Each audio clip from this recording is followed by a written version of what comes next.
We're all set. Go for it, Jeff. Okay. Thank you, Tierney. Okay, thank you again. We have a workshop agenda posted here. We will have an hour today to go over proposed draft rules regarding cannabis waste sales for 5376. We will have a brief overview of legislation and the scope of the rulemaking. We'll have 45 minutes to review and discuss draft rule language. And then at 2:55, we will try to wrap up and take any questions, and I'll let you know about next steps for the projects.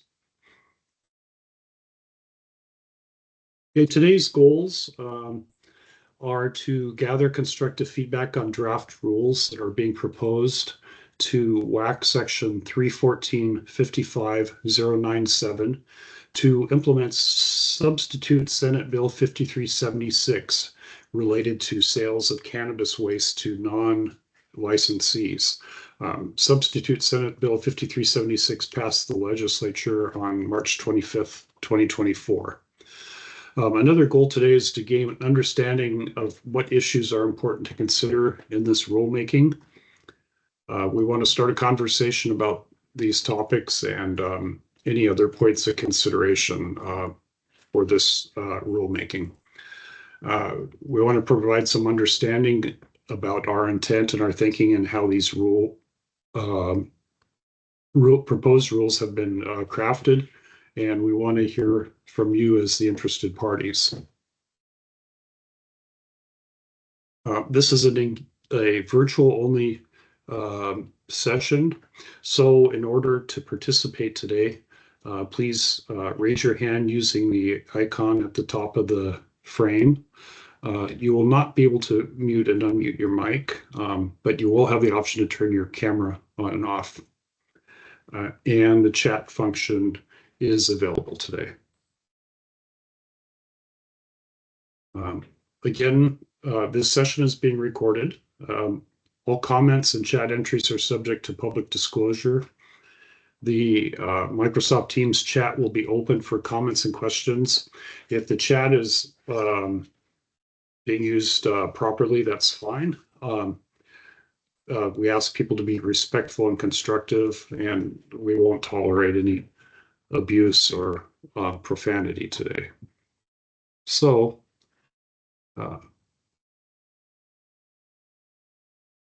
to provide constructive feedback, please provide comments that are directly related to the subject matter, and please try to be specific and provide specific examples of passages or points in the draft when we're discussing them. And I think we all can stay on topic here and provide feedback that's specific to the draft rules. So let me give some examples of what kind of feedback is not helpful if we have comments that things are too complicated or that it needs more work. That's not really constructive. We want to stick to the subject at hand. The scope of this rulemaking is to modify WAC 314-55-097 to implement Senate Bill 5376, as we've mentioned. This bill has a timeline that will have us filing. We're planning to file the CR 102 on September 11th at the next board meeting. We'll be requesting the board's approval to do that. And we will request the board's approval for the CR 103 in October 2024, and the rules should be effective in December. So for a summary Oh, I should stop here. Does anyone have any questions so far?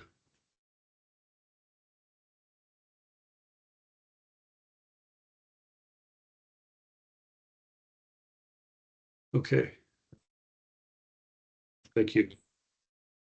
Okay, so for a summary of 5376, cannabis waste is defined by 5376 as solid waste from cannabis production and processing that has a THC level of 0.3% or less, and this excludes hemp.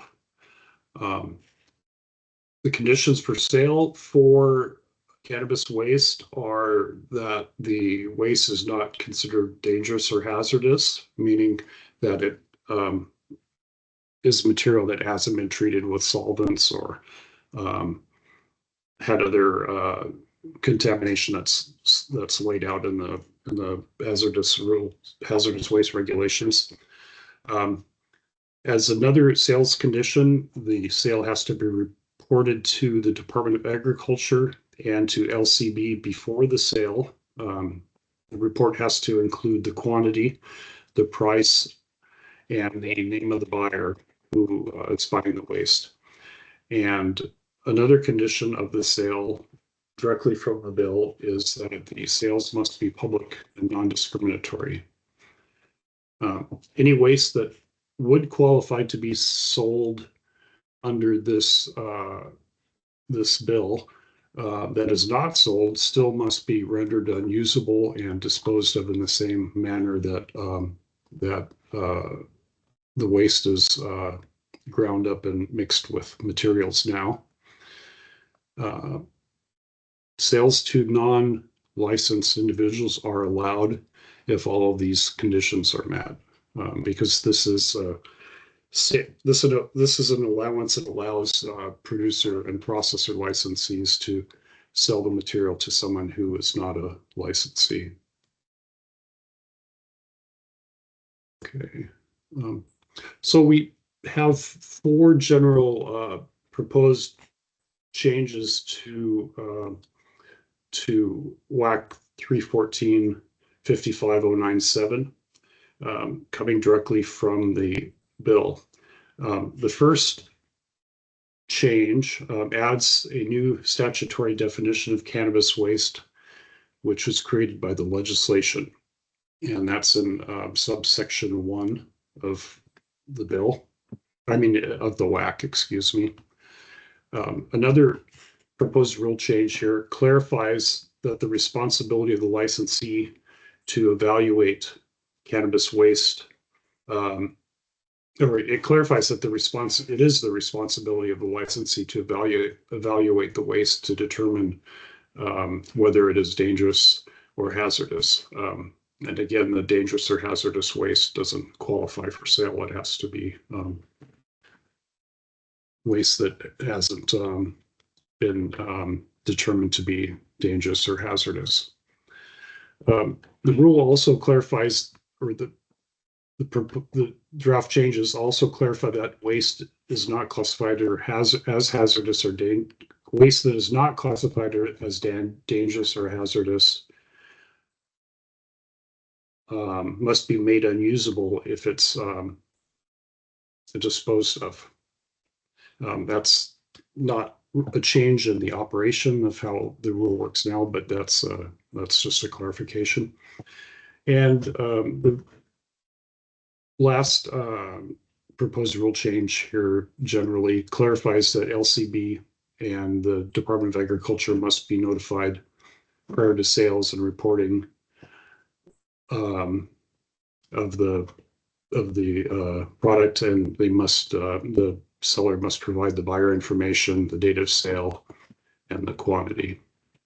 So I'll take a moment here and see if we have any questions, and then we can go to the proposed draft proposed rules to take a look at the rule text. So I'd be happy to answer any questions if anyone has anything right now before we move ahead. All right, Doug, I've unmuted your microphone or allowed you to unmute yourself. There you go. I can see you tried. Thank you. Good afternoon, everybody. Thanks for the work on this so far. Real quick question regarding the word sale. Are we going to be allowed under this new rule set to be able to transfer that material to a non-licensed entity for $0? Or is it going to be required that we have to, say, exchange a penny in the event that we're operating this in a solid waste format?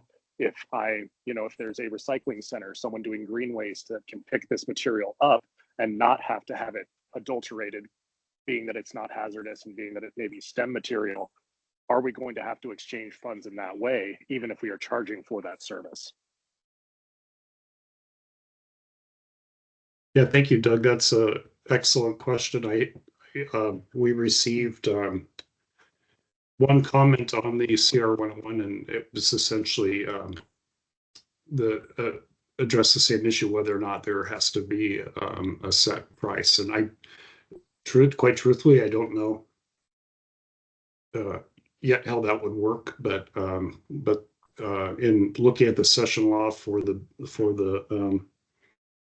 bill, there is a requirement that the whatever the purchase price is, it does have to be reported as a condition of sale. Yeah, that comment was from me. So yeah, okay, yeah, that's right. That's right. You are, yeah, I remember now. Thank you, Doug. So we will talk about that, and I don't know if there's a requirement that it would have to be anything more than a token amount if it's really that kind of a transfer. I think the idea is that it has to be a correct figure, whatever the cost is. Yeah, if I'm a cultivator and I grow thousands of pounds per season of this waste product, and I would normally need to modify it at my expense, et cetera, I would much prefer if there were a service that could simply come and pick it up and charge me, the farmer, and not need to pay me for that material per se. Yeah, I can understand that. And as the same material, if it is sent for disposal, it is an expense, because of the extra material that's combined, and then the disposal fees and the destruction. So, yeah, thank you, Doug. I will follow up with you on that. Thank you. Any other questions before we look at the rule text? Okay. All right. Let me turn off my camera here, and I will share my screen. Okay. Is the rule text visible now? Yeah. I am able to see the draft language. Okay, great. Thank you. Thank you, Tierney. Okay. The first change to the section here to 314.55.097. We haven't mentioned this before, but we're proposing to change the title of the section to include waste sales to non-licensees, because that's essentially the change. Presently, licensees can sell their materials back and forth. Say a producer sells material to a processor, and that happens frequently. But since this rule opens it up to, or will open it up to non-licensees, we've decided to try to amend the title of the section. So in subsection 1, the first change, we mentioned it before, is that 5367 defines cannabis waste for the purposes of this rule to mean solid waste that's generated during cannabis production or processing, that has to be 0.3% or less. And this waste does not include hemp or industrial hemp, as is defined in RCW 15.140.020. So Any questions on that change?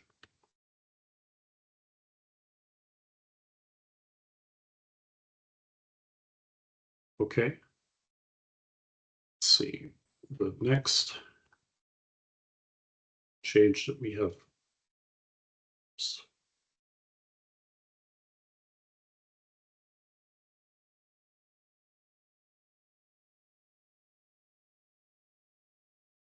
I apologize. The next change is to clarify that the responsibility of it's the responsibility of the licensee to evaluate waste to determine whether it's dangerous or hazardous. This is incorporated into the rule in 3.14.55.097 subsection 3, and it reads here, cannabis licensees must evaluate cannabis waste in accordance with the state's dangerous waste regulations as outlined in Chapter 173.303 WAC to determine whether it's classified as dangerous or hazardous. And it goes on to say, if a generator's waste is not classified as dangerous or hazardous waste, then that waste is subject to the cannabis waste management standards set forth in this section. So it would still require the same management for disposal that is required presently. And looking at the third area of changes, the draft proposed rule clarifies that waste not classified as hazardous or dangerous must be made unusable as outlined in WAC 3.14.55.097. So if we go down here,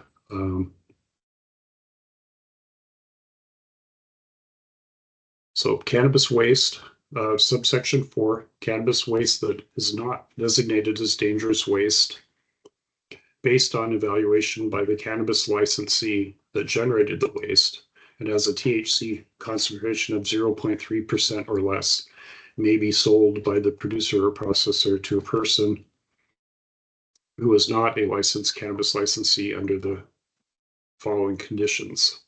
Wait, I think I jumped. I'm sorry. Let me look here.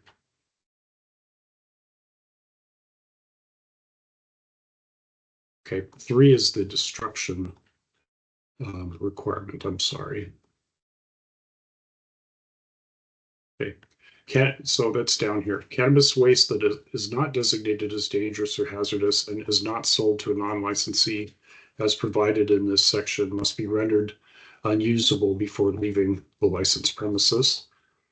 And then it goes down to the process for rendering cannabis waste unusable must involve grinding the waste and mixing it with other ground materials so that the resulting mixture is at least 50% non-cannabis waste by volume. Other methods to render cannabis waste unusable may be proposed, but must receive prior approval from the LCB before implementation. So I'll stop there. Does anyone have any questions about this change?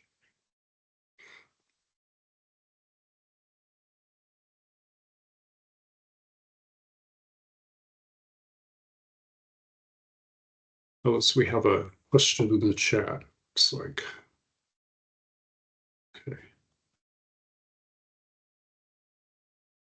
Okay, we have a question from Jason Lammers.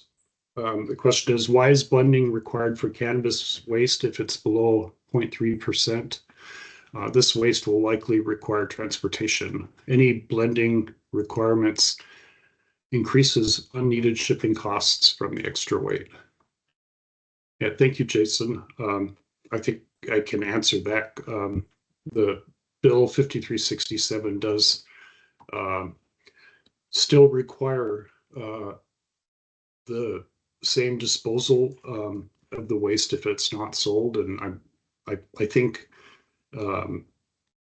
that is exactly the same as it is presently, and I'm not sure why that's in the bill, but that is a requirement, and that's in the new incorporated into the RCW that the material still has to be disposed of if it's not sold. So, any other questions before? Let's look at the last point again. Oh, Doug Henderson. Yeah, go ahead, Doug. Hi again. So I think what Jason is alluding to, and what I'm also kind of alluding to, is the law as it's written appears to have basically missed the mark, in that we're required to commodify it with a financial exchange, or it still needs to be destroyed with the 50% inert material. Is that kind of how it's being interpreted from what you're describing? It seems that is what's happening. Yeah, I think it's yeah, Doug. It's very oops. It's explicit in the rule in the session law and in the WAC that it still has to be treated that way. So I don't know the background of why it was written that way, but it's clear that we still have that requirement that the waste is ground and mixed before disposal if it's not sold. Okay, great. I'll just once more reiterate that I'd like to buy any quantity for a single penny to make this all work right. Right. I mean, it doesn't. Yeah, it's true. I mean, and it's if buyers are arranged, then I can see that for the licensee, it would be a big cost savings rather than paying to have it carted away. It becomes something that's that is a commodity. Thank you again, Doug. Any other questions on that part? Okay, I'm looking at the fourth point in the rule changes here again, and we've covered that, but we want to make sure that we show in the rule here that the reporting requirements for the sale are met before the product is, or before the waste is sold, and I believe it is up.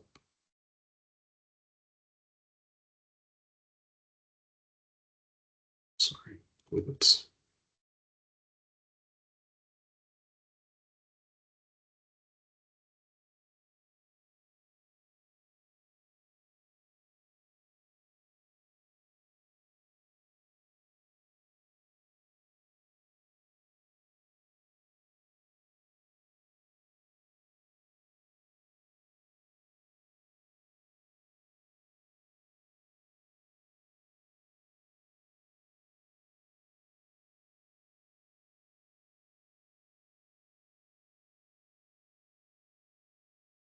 Just a moment here, I'm sorry.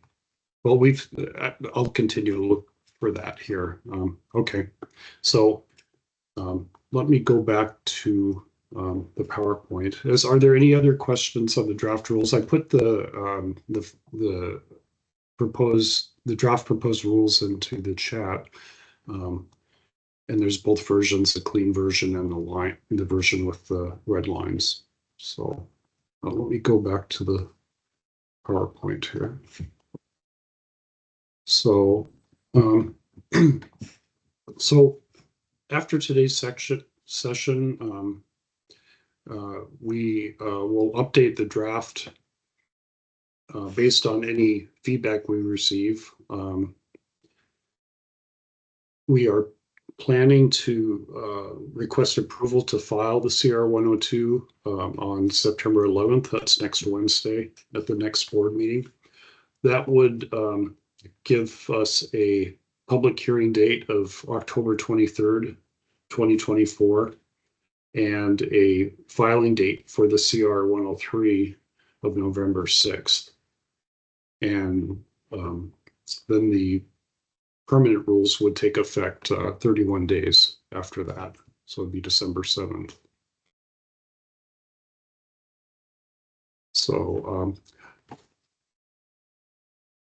we list our current and upcoming engagement activities for the board on our outreach and public engagement webpage. We accept comments at the rules team email, rules@lcb.gwa.gov. And we have resources about the rulemaking process and ways to engage posted on our website also. So if anyone has any questions about the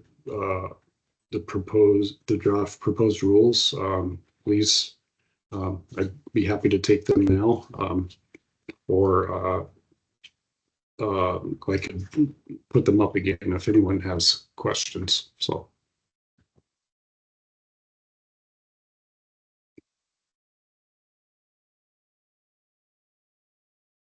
Hi, Mitchell. I've given you the ability to unmute yourself. Hi, Mitchell, go ahead.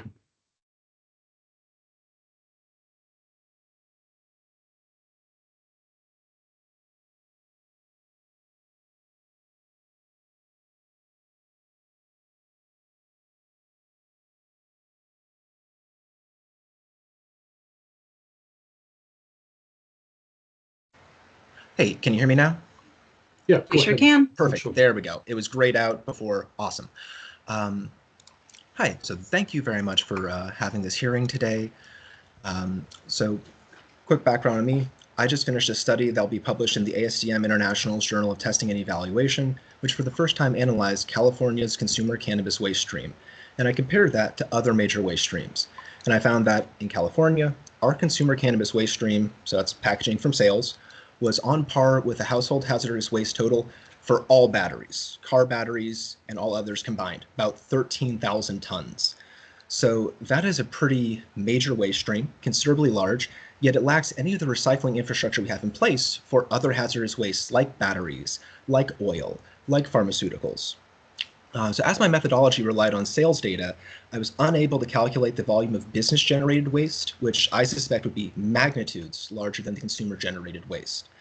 Now, when it comes to the sale of cannabis waste, having researched the waste rules in all 50 states and U.S. territories, Oregon is the one state which currently allows the sale or gifting of cannabis waste. Quote, a licensee may gift or sell marijuana waste to a producer, processor, or wholesale licensee or research certificate holder. What I like about their difference versus what I'm hearing here is it includes gifting. I think it shouldn't just be sales. Gifting for the purposes of research would be great as well. New York also has some language that allows retailers to return cannabis waste back to distributors who sold it to them, but that's not nearly as broad as the language in Oregon's regulations. Turning to your regulations today, Section 1, Part 1, Subpart A says the cannabis waste that is a hazardous or dangerous waste may not be sold to non-licensed people. I think that should be changed to entities to also include businesses. People seems pretty limited, legally speaking. And I just wanted to ask, can hazardous waste be sold or gifted to licensed cannabis operators? And if hazardous waste is not to be included in the scope of this bill, then you are specifically not including vaporizer waste and all the batteries, which in my opinion, since that's e-waste, is the most critical waste we should be talking about recycling and keeping out of the landfills. Slide 12 in your presentation noted that it's the responsibility of a licensee to say that their waste is dangerous or hazardous. And as that creates more barriers to disposal, I don't see many licensees willingly designating their waste as hazardous, even if it is. Furthermore, and this is not a slight on any operators, they're not waste haulers. Many operators are not aware of what constitutes a hazardous or dangerous waste, let alone they don't know the proper methods of disposal for e-waste and other universal wastes. That's not their job. So I don't know if you want to put that on the licensees. Slide 11 noted that hemp waste would be excluded from cannabis waste. Why? Unless there is a legal barrier, I do not see why it's necessary to handle cannabis waste separate from hemp waste, especially if it is cannabinoid-containing hemp rather than fiber hemp. And maybe that's a nice way to deal with the next issue I want to raise, that other people also raised, the 50-50 waste rendering requirement. So honestly, it's an unnecessary burden that's not put on other industries, even those perceived as risky, such as pharmacies that also produce drug waste. So I realize it's part of the statutory language of the bill. You can't change that. But in the future, if there's new bills being introduced, it'd be great if we could eliminate or minimize the use of that 50-50 waste rendering burden. So thank you very much. And if you have any questions on my research, I'd be happy to follow up with you about specifics, and ways to improve. Thank you again for doing this today. Hey, thank you, Mitchell. I appreciate your comments.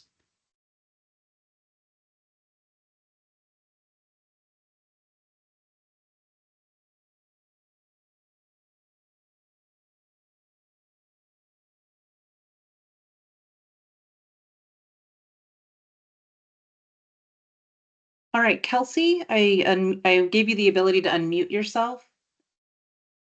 Thank you. I'm just curious if there's a reason. I don't have the exact draft language reference, but it says cannabis waste that is not designated as dangerous or hazardous and is not sold to a non-licensee must be rendered unusable.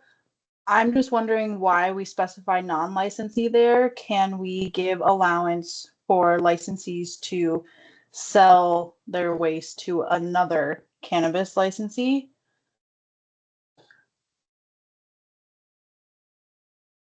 And on that same note, can we have a sale price of 0? Yeah, thank you, Kelsey, for the question. Yeah, the difference here, I guess I can say, is that under this bill, this allows sales of cannabis waste to a non-licensee. Cannabis licensees already can sell material between them, and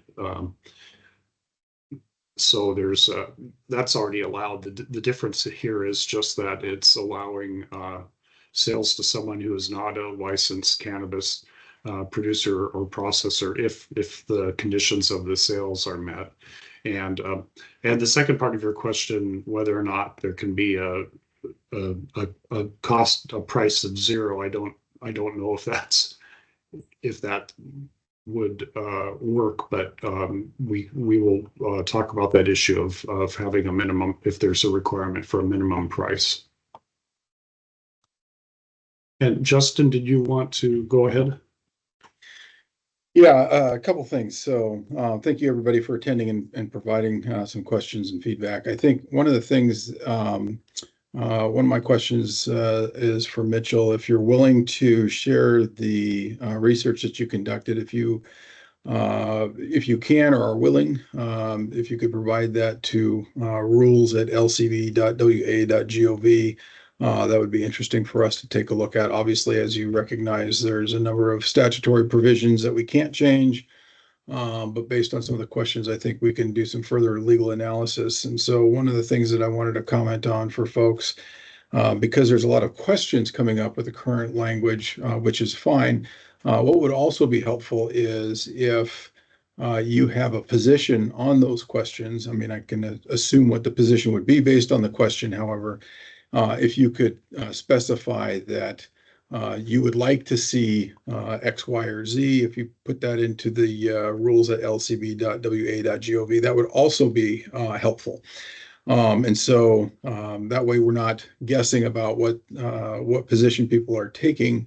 And so when we start looking at these things, we can take that as a comment that, the desire is to be able to gift, or the desire is to be able to handle waste in a particular manner. So that would be really helpful. And I know we don't have all the answers to the questions today, but that's because we're still exploring how we want to develop this language further. And so if you do have something specific, that would be really helpful for our team to have. So that's what I wanted to comment on. Thanks, Jeff. Hey, thank you, Justin. Okay, are there any other comments or questions? Micah, you should be able to unmute yourself.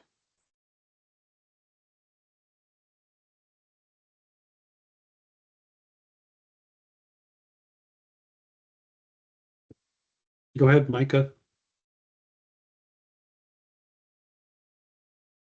Thanks.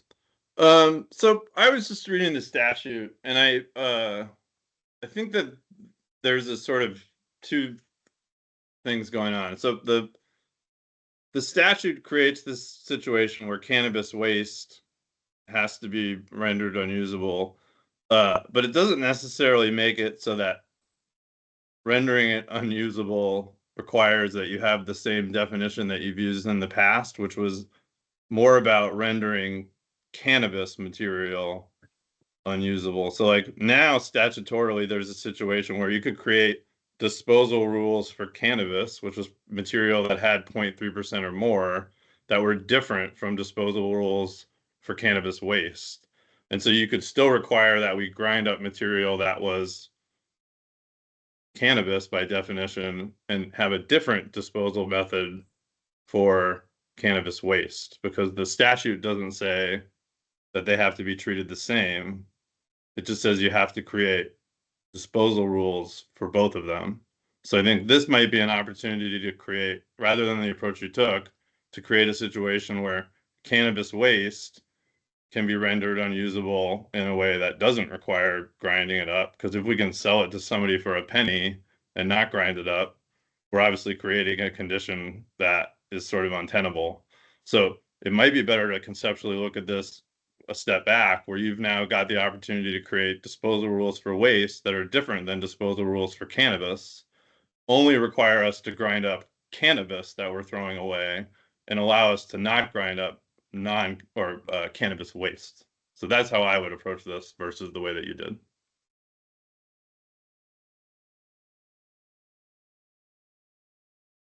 Okay, thank you, Micah. Let's see. We have Kelsey's hand up again. Yeah, thank you. I definitely like what Micah said. I think that's a good approach of differentiating the different types of waste and allowing cannabis waste to not necessarily be rendered unusable in the same way.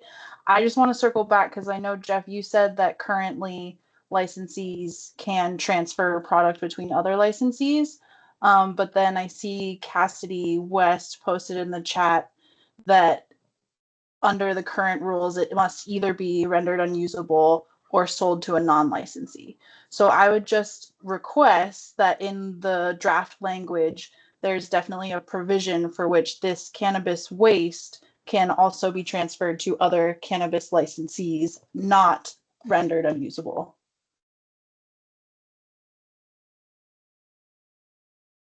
Okay, thank you, Kelsey. Hey, Jeff, if I could follow up. Sure. With that. So I've heard obviously a couple times around the cannabis waste being sold, transitioned, transferred, however term you want to utilize here, to another licensee. What would be the purpose of another licensee getting waste? What would they be doing with somebody else's waste? I think it would potentially be similar to what a non-licensee would be doing, whether they could make textiles or fibers or rope or other kinds of processing that they might have some equipment already for or a facility already set up for. So it would probably be a similar waste stream that a non-licensee might be using, like for example, stems for. Obviously, I don't think there would be any like further extraction or making product out of something that's 0.3% or less, but that's the intention, is basically similar to what a non-licensee would be doing. Okay, thank you for that. I appreciate it.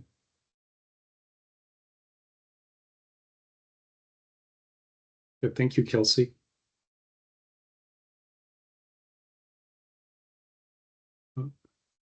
Any other comments or questions?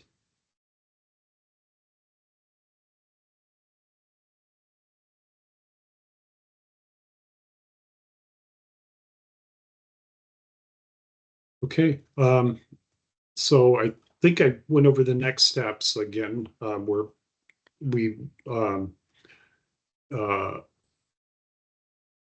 anticipate requesting approval to file the CR 102 next week on September 11th, and that would give us the public hearing on proposed rules on October 23rd, and the possibility of a CR 103 filing on November 6th.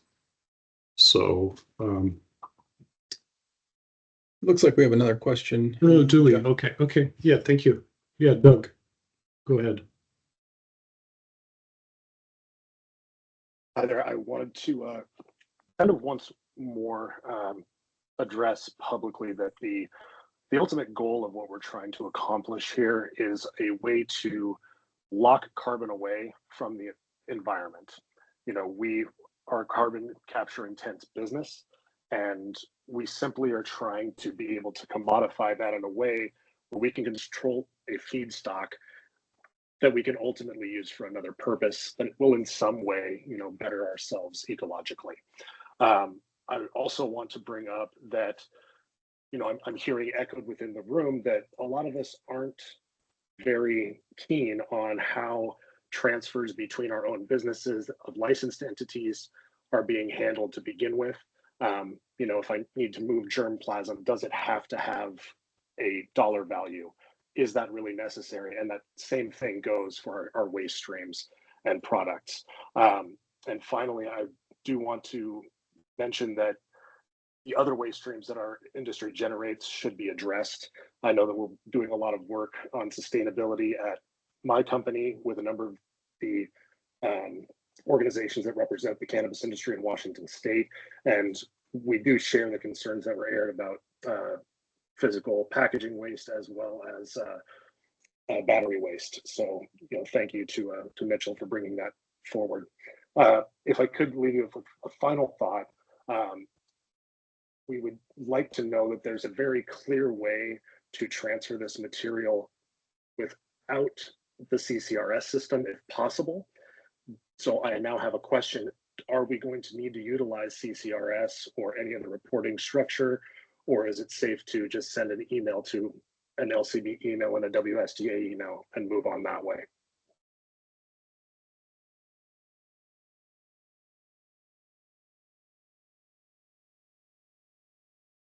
Yeah, thank you, Doug, for your for that question. I know that that there has been guidance put out by, I think, by the Enforcement and Education Division on the procedure, and and in the guidance they I believe that the guidance directs the reporting to go through the CCRS system, but I don't know the ultimate answer to your question. That's how the guidance has been written so far. So I can follow up on that with you, Doug, and let you know. I appreciate it. Yeah, thank you. Thank you.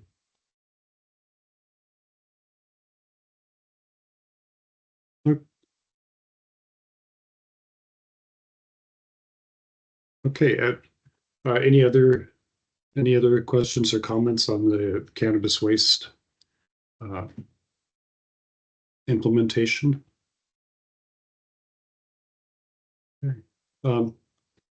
Okay, well, again,